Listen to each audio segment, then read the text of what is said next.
Well, yes, it does. Obviously, they're the opposition, but you start looking closely at this. Yoon, whose popularity has dipped below 20%, his wife is embroiled in numerous scandals. He has not been able to answer the questions. And so he's at a point now where he seems pretty desperate. This is not a disagreement when you declare martial law, and you can expect in the next coming days that there will be a move to remove him, impeach him for what was obviously a badly timed takeover attempt. In terms of business, if he's not removed, you can expect strikes to go on throughout the country. As your previous guest pointed out, there is absolutely no tolerance whatsoever for a return to the days of strongman politics and military rule. So at this point, people will wait and see. But the best thing for the Korean economy is if he was to go quietly. All right, now, obviously the broadcast happens late at night in South Korea. People were not really expecting it. And obviously it's not really affecting people immediately because perhaps they're just at home. What were you going to see the next morning? How is this going to affect the people in South Korea in the next morning? How is it going to affect their lives? And what kind of economic ramifications perhaps are possible in the coming hours or in the coming days?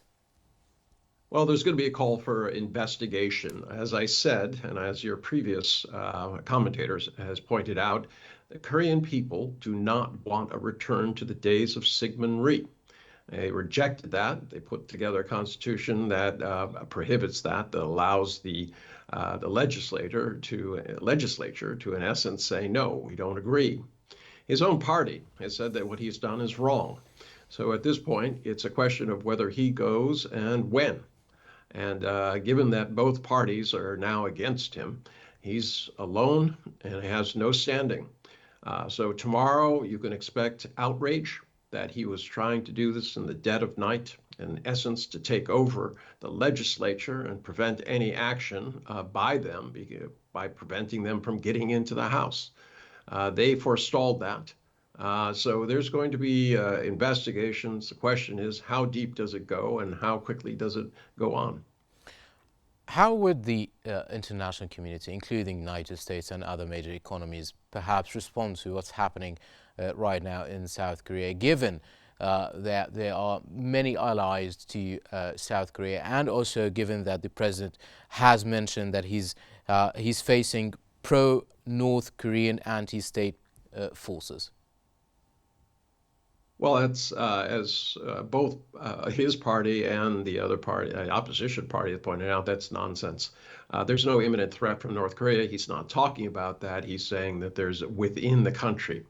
Now, the question is, was the United States aware, was Washington aware of what was going on? Repeated calls by Reuters and also AP to the military command, which has 28,000 troops in the country, have gone unanswered.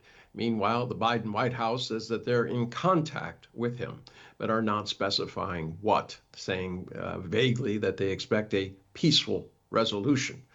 So there's going to be real questions of whether he was willing to act alone or he thought or had direct permission from the U.S.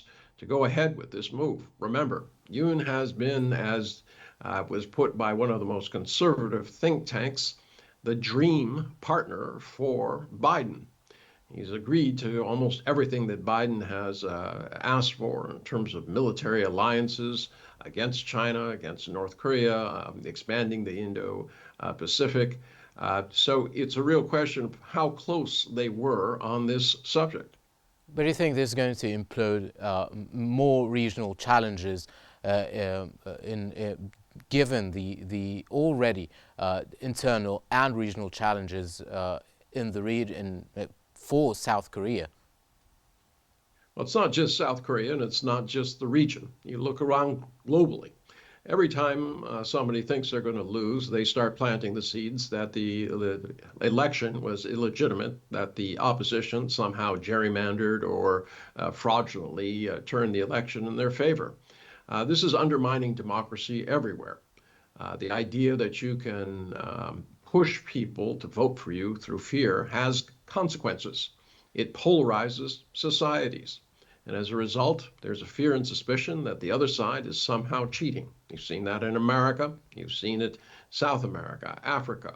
All right. Now you're starting to see it in Asia. It's a virus, and until it's stamped out, no democracy anywhere is safe. But are there economic consequences that we might actually expect, given what's happening right now? I mean, there are reports now that the South Korean currency is perhaps facing problems. It's against the dollar. Do you think this is going to continue? As I said, it depends on what happens tomorrow morning.